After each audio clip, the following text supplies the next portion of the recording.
this is Dana. This video is going to be about the Beauty Blender. I just got this Beauty Blender yesterday and it is very small. I haven't soaked it in water yet. To use this Beauty Blender, you need to first soak it in water, so that's what I'm gonna do. I just came back from soaking in water. I soaked it in water once and then I squeezed out the water, and this is what it looks like. It kind of expanded, but I'm not sure really, cause like the YouTube videos that I watch, it expanded quite a lot. This one, it seems quite small, so I'm gonna soak it one more time. It's quite wet. I'm going to just wait for it to dry a little bit. Okay, it's kind of expanded, but it's still quite wet. I'm gonna go get some paper towels or tissues and I'm going to just squeeze any more water in it so then I can show you how it compares in applying foundation with a Beauty Blender compared to using traditional brushes. Okay, so I apparently just read that you're meant to use the Beauty Blender to apply foundation while it's damp. So it's quite damp, like it's not dripping wet, but it's a little bit wet. I have my trusty Nearly Naked foundation here by Revlon. I'm gonna pour a little on my hand, then I'm going to just use my fingertips to apply it on this half of the face. Then I'm going to get the damp Beauty Blender. I am going to just press it in like this while also moving it side to side. Wow, it feels really soft. And it just bounces off my skin. I actually really like this, and the tip is really good to go around your eyes.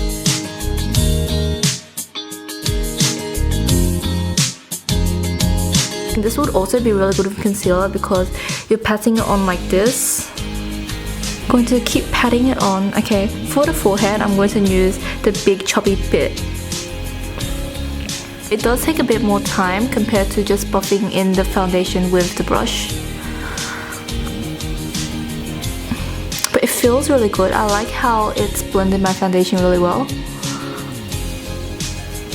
And also, I think those with oily skin, using a sponge is better because it's able to absorb the oil better. And it also presses in the foundation, so it makes sure that your foundation lasts longer. So this side is the side that's being blended with the Beauty Blender. And for this side, I'm going to use the Real Techniques buffing brush to buff in. I have a little bit more of the Nearly Naked foundation here, so I'm going to just dot it on my face.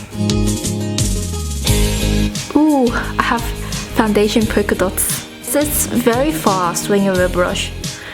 Although using the Beauty Blender does feel really nice, and it makes sure that your foundation doesn't look very cakey, because most traditional sponges that you use to apply foundation, it can leave a cakey finish.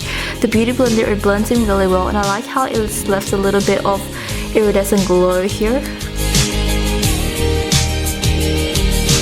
Look on the right side, the part that I use a Beauty Blender to blend in the foundation, you can see that it's left a bit of a glow, which is what I really like. And on this side, there's not much of a glow if you use a brush.